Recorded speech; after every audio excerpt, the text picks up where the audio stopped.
Assalamualaikum warahmatullahi wabarakatuh. Salam Al Enjoy.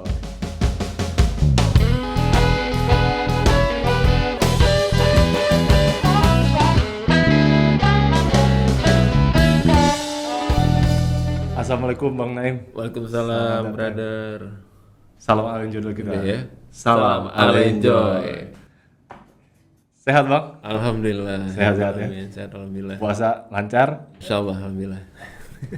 Lagi sibuk nih? Kegiatan lagi banyak kesana kemari mungkin? Mungkin berhubung situasi sekarang ya.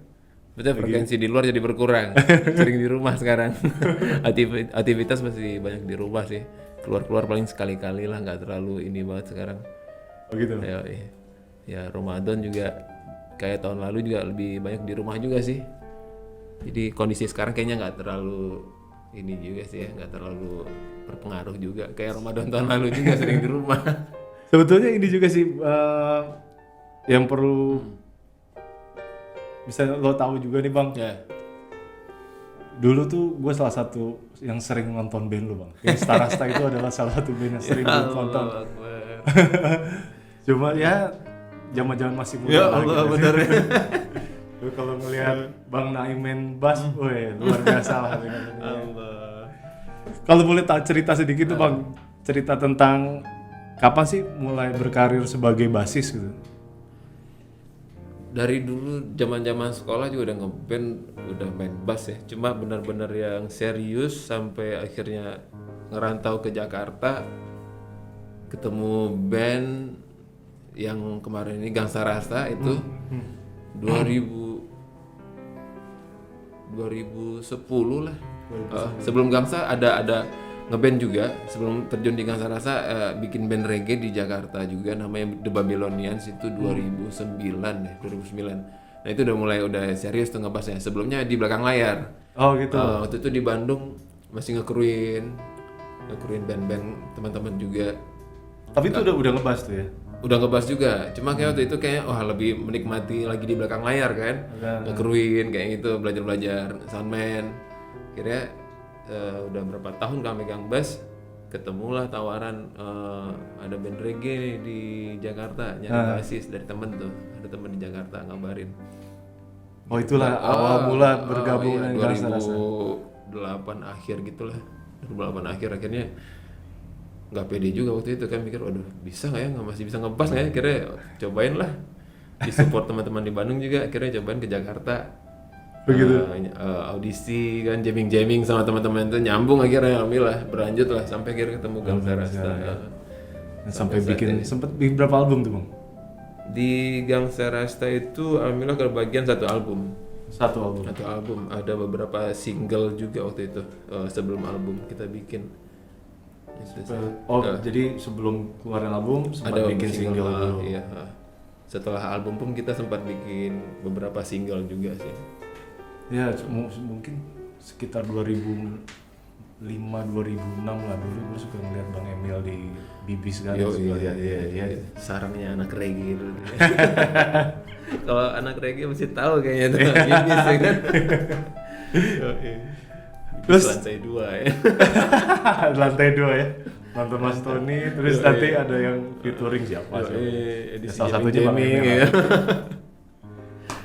Iya, kalau pengalaman menarik selama ngeband tuh Bang apa tuh? Nah, alhamdulillah ya selama ngeband mulai dari awal karir di Babylonians terus sampai di Gangsa Rasta juga lebih-lebih kan karena rentang waktu ngebandnya lebih banyak di Gangsta. Alhamdulillah banyak lah yang menarik dan yang sangat Berwarna hitam lah ya. Iya, dan segala warna gitu di Gangsa Rasta tuh alhamdulillah. Ya bisa keliling-keliling beberapa kota di Indonesia alhamdulillah. Terus ketemu akhirnya senang sih jalan-jalan, maksudnya hobi kita tersalurkan juga gitu. Alhamdulillah dapat penghasilan juga dari ngeband waktu itu. Itulah yang paling menarik. Menarik kan? Ya tur-tur kemana-mana itu. Tur ya.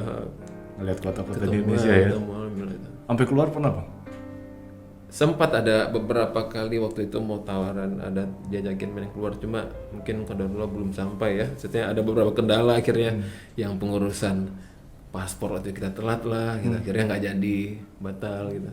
Itu sebetulnya kalau dibilang menarik, padahal pada masa-masa itu kan tidak hanya dari menariknya aja ya, tapi banyak juga ya masa-masa lucu-lucunya lah bisa dibilang. Iya. Apakah itu bagian dari yang menarik? Apakah itu salah satu yang menarik atau lo pada saat itu menikmati lo bang maksudnya? Ya menikmati maksudnya. Mulai dari kondisi kita ya di situ yang maksudnya yang lagi normal dan nggak normal di situ ya kan. Terjebak di dalam Iya, hidup iya, ya. iya. Tapi waktu itu sih menikmati aja gitu. Tapi sekarang udah mulai merasa dan udah mulai tahu kan. Ya udahlah itu jadi cerita, Itu jadi jadi pelajaran cerita, ya. jadi pelajaran Yang aja ya. Dulu tuh mau disesali juga Cuma nggak ada juga. Tapi alhamdulillah gitu maksudnya sekarang bersyukurnya dengan kondisi yang sekarang alhamdulillah gitu. Allah masih kasih kesempatan. Dan kondisi kita yang dulu bisa sampai sekarang alhamdulillah bisa seperti ini. Pasti Allah ngasih waktu buat kita gitu. Buat gue sendiri pribadi karena seperti itu gitu. Jadi mau disesali pun ya sudahlah gitu. Sekarang waktunya buat perbaikan aja gitu. Belajar jadi baik lah gitu. sekarang buat gue sendiri yang penikmat musik, gue penonton lah posisinya waktu itu. Pengalaman menarik gue adalah ya gue untuk menikmati band-band seperti itu ya gue menikmati juga apa yang salah. Tapi ya udahlah itu. Nah dari situ sih sebetulnya yang akhirnya jadi gue pengen tahu nih perjalanan itu dari masa-masa itu. Justru di kesuksesan lo di situ menurut gue dulu sebagai seorang musisi sampai akhirnya lo ambil suatu keputusan untuk bisa dibilang untuk hijrah lah. Gimana sih awalnya ceritanya sampai lo ketemu mungkin ketemu hidayah apa atau ketemu titik jenuh atau apa? Iya sih maksudnya selama perjalanan di Gangsa Rasta tuh sebenarnya kita di Gangsta deh. Kalau kita mau bukaan sedikit ya. Kita harus buka-bukaan. Jadi kalau dulu orang bilang reggae mesti dengan ganja gitu loh, mesti mabok gitu. Ternyata pas awal gue masuk di Gangsta itu nggak ada yang begituan. Anak-anak band sih biasalah, pengairan paling kan. Nah, dulu tuh awal malah gak terlalu ini sama air, gak cocok juga sebenarnya, sekedar aja gitu. Tapi berjalan sama Gangsta akhirnya udah ketemu sebelum nikah juga sudah lama sih. Kalau ninggalin hal-hal kayak gitu tuh udah berapa tahun ya. Sampai di Gangsta pun udah nggak begitu sebenarnya. Jadi kan kawan pun kalau misalnya tiba-tiba lagi nongkrong dia udah tahu tuh, oh si Naim enggak nih gitu. Jadi yang disuruhin tuh saya udah disiapin kopi atau apa gitu. Jadi alhamdulillah gitu, kawan-kawan pun sebenarnya nggak terlalu kaku-kaku juga. Anak-anak waktu itu di situ juga kaku-kaku banget juga. Jadi sebetulnya tanpa sebelum lo memutuskan untuk hijrah pun lingkungan lo sebetulnya udah mendukung untuk berada di posisi yang lebih baik lah yang pasti ya. Maksud itulah ya, maksud memang bener ya saya sampai sekarang pun masih ngerasain iman suasana gitu. Jadi waktu itu emang masih ngejalanin sholat gitu, jalanin cuma gitu, masih belum teratur, masih bolong-bolong. Kalau dibilang titik balik pun kadang nggak tahu lah titik baliknya apa, cuma setiap saat sih selalu mikirin gitu.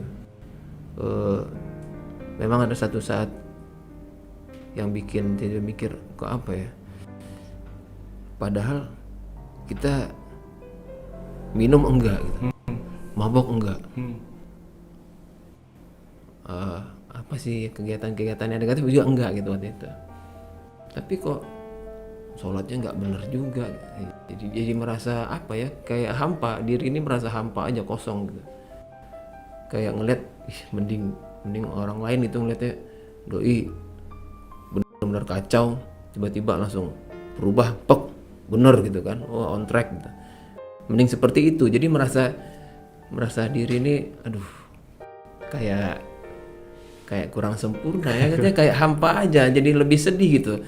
Kalau memang keluar dari Gangsta itu adalah salah satu titik awal hijrah lo itu untuk itu nggak sih poin utamanya itu? Maksudnya lo mau mulai hijrah, salah satunya lo ngambil keputusan untuk keluar dari Gangsta. Salah satu, dan mungkin ada beberapa hal yang jadi pikiran tiba-tiba memutuskan ya tahun lalu ya, pas 7 hari sebelum Ramadan itu, pas habis manggung banget itu, ada satu hal akhirnya berpikir, oh iya emang harus mengambil keputusan untuk resign dari Gangsta gitu. Tiba-tiba kok datang boringnya ngeband gitu, capeknya, jadi kayak passionnya udah kurang. Band ini tinggal perasaan kayak buat tempat kerjaan aja gitu. Soalnya udah nggak dapet kan, udah setahun jalanin dulu coba, sampai akhirnya yang tahun lalu tuh kayaknya Allah ini udah kayaknya emang harus ngambil keputusan deh. Maksudnya akhirnya ngomong sama kawan-kawan di Gangsta, memutuskan untuk resign di Gangsta gitu. Bukan berarti putus semuanya, enggak, kita berhenti di pekerjaan, tapi insya Allah silaturahim masih terjaga, masih jalan. Tapi kalau balik ke tadi gue tanyain masalah pekerjaan ya, mungkin gue mencontohkan ke diri gue sendiri gitu. Misalnya contohnya anggaplah gue bekerja di, kalau istilah sekarang kan orang katanya bekerja di lembaga keuangan itu riba gitu ya. Yeah. Sedangkan misalnya gue bekerja di situ dan gue harus memutuskan, wah ini riba nih, gue harus keluar gitu. Yeah. Tapi satu sisi gue juga harus mikirin keluarga, harus ada yang gue pikirin masalah dunia. Yeah. Nah itu mungkin kalau gue kembalikan ke lo, pada saat itu sebagai tadi lo bilang Gangsta Rasta itu adalah penghasilan, kok lo berani ngambil keputusan untuk keluar? Tapi begitu lah. Udah dipikirkan matang-matang sih emang. Waktu itu kan udah berkeluarga juga kan, udah punya istri, punya anak lebih lah satu. Waktu itu musyawarah juga sama istri, ngomong gitu, ini sebenarnya mengambil keputusan ini berat gitu. Enggak, karena Gangsta Rasta ini alhamdulillah sudah membantu banyak untuk kehidupan gue pribadi gitu. Yang besar itu nama Gangsta Rasta, bukan namanya Muhammad Naim ini gitu. Jadi Muhammad Naim ini dikenal, Muhammad Naim bisa kemana-mana karena di belakangnya ada Gangsta Rasta. Orang kenalnya Naim Gangsta Rasta gitu. Begitu pula dengan yang lain ya kan, kawan kita. Jadi membawa bendera ini gitu. Makanya nggak mudah untuk mengambil keputusan untuk cabut seperti itu gitu. Tapi emang waktu itu udah berpikir, satu udah jenuh, capek. Kalau mau cuti nggak sopan kayaknya. Izin cuti gitu. Siapa lo gitu kan, enak banget cuti gitu. Ya. Kalau unpaid leave sih bisa. Ya mengganggu. Maksudnya aduh ini mengganggu kerjanya teman-teman nanti. Kalau mau lanjut juga dengan kondisi yang seperti ini mengganggu kerjanya teman-teman juga, sementara kan anak band tetap produktif, harus produktif gitu. Berkarya, latihan, semuanya manggung gitu kan. Nah itu waktu itu emang udah nggak dapet rasanya, emang udah tiba-tiba dengan jenuhnya gitu.